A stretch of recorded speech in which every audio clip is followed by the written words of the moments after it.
legközelebb beszélünk arról, hogy mi az a szó, hogy mik a lehetőségeink, amiket látunk, és mi az, amit Isten lehetőségként ad nekünk a szó által.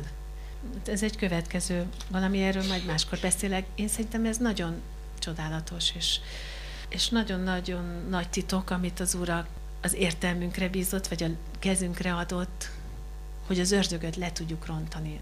Az Úr Jézus Krisztus nem féltékeny arra, vagy rád, egyikünkre se, ha az árnyéka gyógyít, és neki nem gyógyított az árnyéka. Az Úr Jézus erről nem féltékeny. Ő azt akarja, hogy hatalommal és erővel járjál. Ő maga mondta, hogy még nagyobbat is fogtok tenni. Még nagyobbat is, mint én. Többet. Egyszerűen ki fogtok durrani a hatalmas kenettől és áldástól.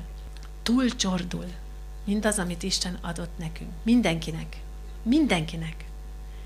És ez azt jelenti, hogy vágyhatsz rá, hogy léphet erre elfelé, de ez azon múlik, hogy beszélsz. Akkor, amikor a Gyuri pásztor nem hallja, és akkor, amikor én nem hallom, vagy a testvéreid nem hallják, amikor egyedül vagy az Úrral. Mert ez az egész helyzet, ez egymaga volt, Jézus és az Atya.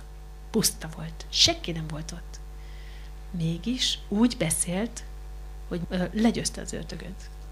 Vagyis Jézus ezt nézi, hogy ha nem hallja senki, te hogyan teszel bizonyságot? Hogyan beszélsz? És ennek meg az az alapja, hogy hogyan gondolkodsz. Hogy gondolkodsz? Mielőtt beszélünk, előtte gondolkodunk. Mindenki. Nincs olyan ember, hogy előtte ne gondolkodna. Tehát már a gondolataidat meg tudod vizsgálni, és meg tudod mérni, hogy a bizonyságtételed az hitből való-e. Úr Jézus Krisztus, köszönöm neked, hogy ezt a csodálatos igazságot odaadtad nekünk, és ezt megragadjuk, magunkévá tesszük, és nem vagyunk hajlandóak gonosz bizonyságokat tenni, ördögi bizonyságokat, testit, emberit, és földit, és ördögit. Nem beszélünk ezekről. Nem beszélünk az ördög munkájáról. Nem beszélünk az ördög dicsőítéséről. Nem valljuk meg, hogy az ördögnek nagy hatalma van. Nincs hatalma felettünk egy jottányi se. Helyedre! És ez a mi dolgunk, hogy mi a magunk helyére lépjünk, a trónra. És köszönöm neked ezt, Úr Jézus, hogy mindannyian odaülünk. Mindannyian. Beszéljetek úgy, mint akik a mennyei király barátjai. Jézus nevében megáldom a ti nyelveteket, és kiégetem onnan mindazt az emberi és testi beszédet, ami végül is ördögi. Kiégetem onnan. Legyen nektek erre felismerésetek mostantól kezdve. A Szentlélek adja meg a felismerést nektek. Vegyétek észre magatokat, és mondjatok ellene saját magatoknak, és mondjátok azt, hogy nem mondom ki mostantól kezdve, nem máshogy fogok beszélni.